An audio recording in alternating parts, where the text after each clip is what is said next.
Hello friends, నేను Ramya. Welcome to V R home chef and explorer.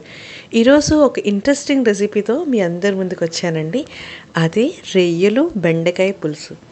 ఈ బెండకాయ రొయ్యలు పులుసు తిన్న కొద్దీ తినాలనిపిస్తుందండి. ప్రతి వీడియోకి ఇదే చెప్తున్నాను అనుకుంటున్నారు కదా. ఈసారి అయితే ఇది ట్రై చేసి చూడండి, మీ ఏళ్ళను కూడా కొరికి నాకేస్తారు. అంత టేస్టీగా వచ్చిందండి. చాలా ఈజీగా, సింపుల్గా, టేస్టీ అయిన ఈ రెసిపీని క్విక్గా ఎలా చేసుకోవాలో చూసేద్దాం. స్టవ్ పైన ఒక ప్యాన్ పెట్టుకొని ఒక 2 to 3 స్పూన్స్ వరకు ఆయిల్ వేసుకుని తాలింపును వేసుకోండి. దీంట్లోకి కరివేపాకు, పచ్చిమిరపకాయలు, కావాలంటే ఎండుమిరపకాయలు, ఎల్లుల్లిపాయను కూడా వేసుకోవచ్చండి. వేసుకుని తాలింపు బాగా వేగిన తర్వాత 2 ఉల్లిపాయలని ఇలాగా రఫ్గా చాప్ చేసుకుని వేసుకుని బాగా ఫ్రై చేసుకోండి.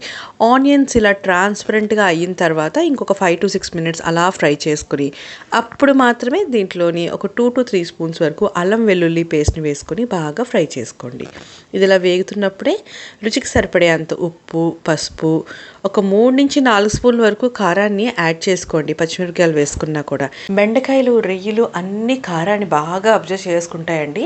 సో కారం ఎక్కువ వేసుకున్నా కూడా పర్వాలేదు.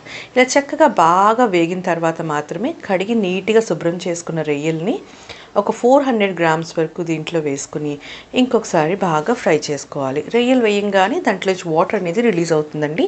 ఆ వాటర్ అంతా దగ్గరకు అయ్యేంత వరకు మూత పెట్టుకుంటూ మగ్గించుకోవాలి. అలా మగ్గించుకోవడం వల్ల రొయ్యల ఫ్లేవర్ అనేది కర్రీ అంతా బాగా పడుతుందండి. ఇలా నేను చూపిస్తున్నట్టుగా చక్కగా ఈసారి మూత పెట్టుకొని వాటర్ రిలీజ్ అయ్యి అది దగ్గరికి అయ్యేంత వరకు అలా మగ్గించుకోండి. మీరు ఎవరైనా మన ఛానల్ ఇప్పటి వరకు సబ్స్క్రైబ్ చేయనట్టయితే తప్పకుండా సబ్స్క్రైబ్ చేసుకోండి.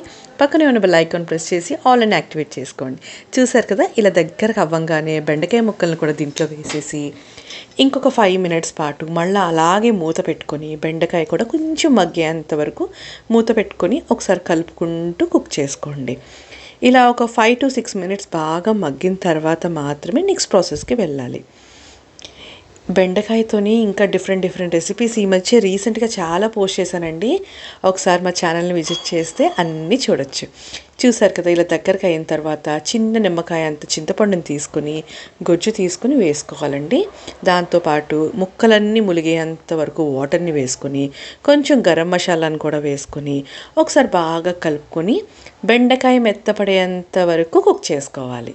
చూసారు కదా, ఇలాగా మనము ఉల్లి తరుగు వేసినా కూడా గొజ్జు అనేది తిక్కగా వచ్చేస్తుందండి. బెండకాయలోని జిగురు అనేది ఉంటుంది కదా, టేస్ట్ అయితే చాలా బాగుంటుందండి. ఇలా దగ్గర పడంగానే దీంట్లోని ఇంకొంచెం కొత్తిమీరని వేసుకొని ఇంకొకసారి బాగా కలుపుకొని ఇంకొక 5 మినిట్స్ మూత పెట్టేసుకోండి. ఈ బెండకాయ రొయ్యల పులుసు గురించి ఎప్పుడు వినడమే కానీ ఎప్పుడు ట్రై చేయలేదండి. ఫస్ట్ టైం చేశాను.